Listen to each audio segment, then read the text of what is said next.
ANI से बातचीत में रॉबर्ट वाड्रा ने दिया विवादित बयान। कहा, आतंकी हमला पीएम मोदी के संदेश था, हिंदू ही है जिसका जिम्मेदार। देश भर में मचा बवाल, पीड़ित परिवारों में रोष। हिंदू फ्रंट फॉर जस्टिस के लखनऊ सीजेएम कोर्ट में किया गया दाखिल। वाद में आरोप वाड्रा का बयान था, आतंकी हमले को सही ठहराने वाला भारत की अखंडता, संप्रभुता और सांप्रदायिक सौहार्द पर सीधा हमला। हजरतगंज थाने में एफआईआर दर्ज कराने की कोशिश नाकाम रही थी। आईपीसी और भारतीय नागरिक सुरक्षा संहिता के धाराओं में कोर्ट में दाखिल हुआ वाद। अदालत ने वाद स्वीकार करते हुए 20 जून को तय की अगली सुनवाई के लिए। हाईकोर्ट पहले ही कह चुका है वाड्रा पर हो सकती है उचित क्रिमिनल कार्रवाई। रीट दाखिल की थी हिंदू फ्रंट फॉर जस्टिस के राष्ट्रीय अध्यक्ष रंजना अग्निहोत्री ने। मुकदमा दाखिल करने वाले हैं कुलदीप तिवारी, हिंदू साम्राज्य पार्टी के राष्ट्रीय अध्यक्ष, जो ज्ञान वापी और मथुरा जैसे मामलों में भी याचिका करता रह चुका है। हाल ही मैंने दो हफ्ते पहले मैंने भी जो गलत हो रहा है मुसलमानों के साथ, कि जब वो अपनी प्रार्थना करते हैं और अगर जामा मस्जिद में करते हैं और अगर बड़े तादाद में लोग होते हैं और वो बाहर रोड पे आना पड़ता है उनको, तो उनको रोक दिया जाता है या छतों पे रोक दिया जा रहा है कि आप यहाँ प्रार्थना नहीं कर सकते, या मस्जिदों का सर्वे हो रहा है कि हो सकता है कोई मूर्ति मिल जाए या कुछ भी ऐसे हो जाए जो संभल वगैरह में हो रहा है। और अगर आप बाबर या औरंगजेब की बात करते हैं तो माइनॉरिटीज़ को दुख लगता है, उनको दुख महसूस होता है।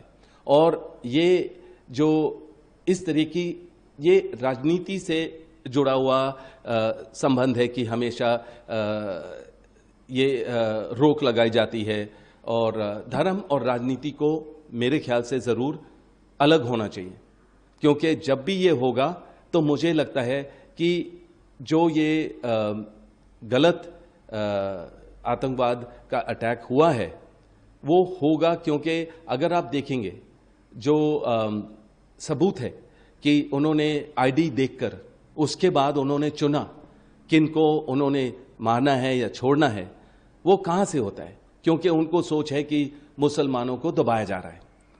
देश के बड़े उद्योगपति और सोनिया गांधी के दामाद रॉबर्ट वाड्रा का विवादों से पुराना नाता रहा है। पहलगाम हमले के बाद रॉबर्ट वाड्रा ने एक ऐसा बयान दिया जिसके बाद विवाद खड़ा हो गया। अब उसी बयान को लेकर हिंदू फ्रंट फॉर जस्टिस के राष्ट्रीय संयोजक कुलदीप तिवारी ने सीजेएम कोर्ट लखनऊ में मुकदमा दर्ज कराया है। मेरे साथ इसमें बात करने के लिए कुलदीप तिवारी मौजूद हैं, उनसे बात करेंगे और जानेंगे कि क्या है पूरा मामला। कुलदीप जी, आपने रॉबर्ट वाड्रा के खिलाफ मुकदमा दर्ज कराया है, इससे पहले भी आप जो है हाई कोर्ट गए थे, तो क्या हुआ? हाई कोर्ट में जाके मुकदमा दर्ज नहीं हुआ, आपको सीजेएम के यहाँ दर्ज कराना पड़ा? नहीं, देखिए, इसको जब 23 अप्रैल को जो रॉबर्ट वाड्रा का बयान आया था, जो आतंकवादी दुखद आतंकवादी हमला हुआ था हिंदुओं पर, तो उसके जस्ट अगले दिन तो उसको लेकर के हम लोग माननीय न्यायालय उच्च न्यायालय गए थे लखनऊ खंडपीठ में। तो उन्होंने हमसे ये कहा था माननीय न्यायालय के द्वारा कि क्या आपने कोई एफआईआर या क्रिमिनल प्रोसीडिंग करी है क्या अभी तक? तो ये हुआ कि नहीं, क्रिमिनल प्रोसीडिंग या एफआईआर दर्ज नहीं हुई है। तो माननीय न्यायालय ने कहा आप पहले जा करके इस पे क्रिमिनल प्रोसीडिंग करिए और जो उचित धाराओं के अंतर्गत जो भी क्रिमिनल कार्रवाई हो सकती है उसे इस पे किया जाना चाहिए। ये उन्होंने हाईकोर्ट का आदेश है, उस आदेश के अंतर्गत हम हजरतगंज थाने गए 19 मई को। और हजरतगंज थाने में जब हमने देखा कि मुकदमा दर्ज करने से और एफआईआर लिखे जाने में हजरतगंज थाना अध्यक्ष जी आनाकानी कर रहे हैं, और शायद उनको पता नहीं, हो सकता है किसी बात का दबाव हो या डर हो, और उनका सीधा कहना था कि रॉबर्ट वाड्रा एक बहुत बड़े आदमी है, रॉबर्ट वाड्रा के खिलाफ ऐसे कंप्लेन नहीं दर्ज कर सकते हम। ऐसा उनका थाना अध्यक्ष महोदय का सीधे तौर पे वक्तव्य आया, जो कि मुझे सही नहीं लगा। कानूनी रूप से ये उचित नहीं है। यदि कोई कार्रवाई के लिए हम आगे गए हुए हैं तो आपको उसको दर्ज करना चाहिए एफआईआर और जांच करनी चाहिए। तो इसके बाद हमने उच्च अधिकारियों से भी संपर्क स्थापित किया, पत्राचार किया, और जब सफलता नहीं मिली तो अब हम माननीय सीजेएम लखनऊ की अदालत में हम हाजिर हुए और 12 जून को हमने वाद प्रस्तुत किया 173(4) BNSS के अंतर्गत, और वो दर्ज कर लिया गया है वाद, और अगली तारीख सुनवाई की उसमें 20 जून की लगी हुई है।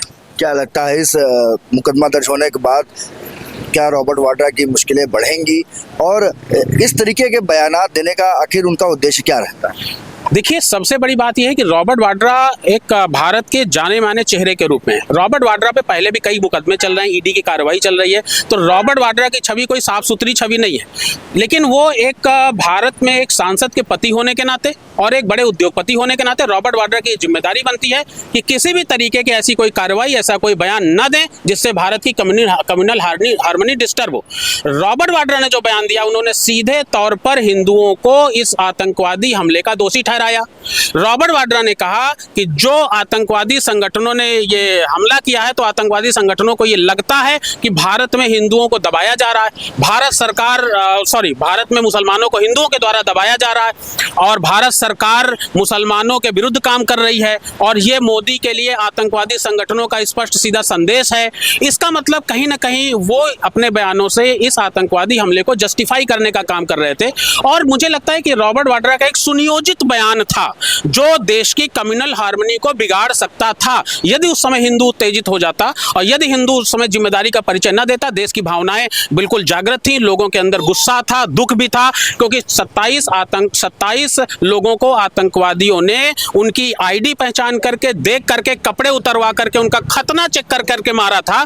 तो ये कोई देश की, भारत में इस तरीके की पहली घटना हुई थी। तो उसको लेकर के हिंदू और पूरा समाज, पूरे सिर्फ हिंदू नहीं, पूरे भारत का हर एक नागरिक उद्वेलित था। लेकिन ये कुछ रॉबर्ट वाड्रा जैसे चंद लोग उस हार्मनी को बिगाड़ना चाहते थे। तो मेरा मानना ये है कि ये एक जो बयान है वो भारत की पंथ निरपेक्षता, अखंडता, एकता के ऊपर सीधा हमला था।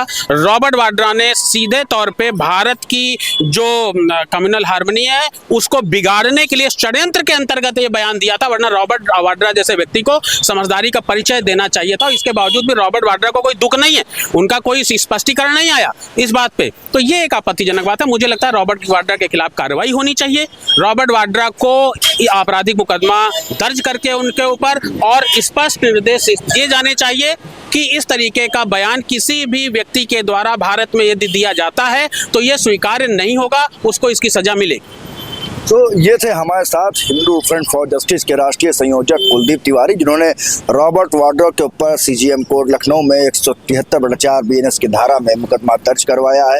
अब देखना होगा कि इस मुकदमे के बाद क्या रॉबर्ट वाड्रा की मुश्किलें और बढ़ती हैं या इस मुकदमे के बाद रॉबर्ट वाड्रा बैकफुट पर आकर हिंदुस्तान की जनता से माफ़ी मांगते हैं।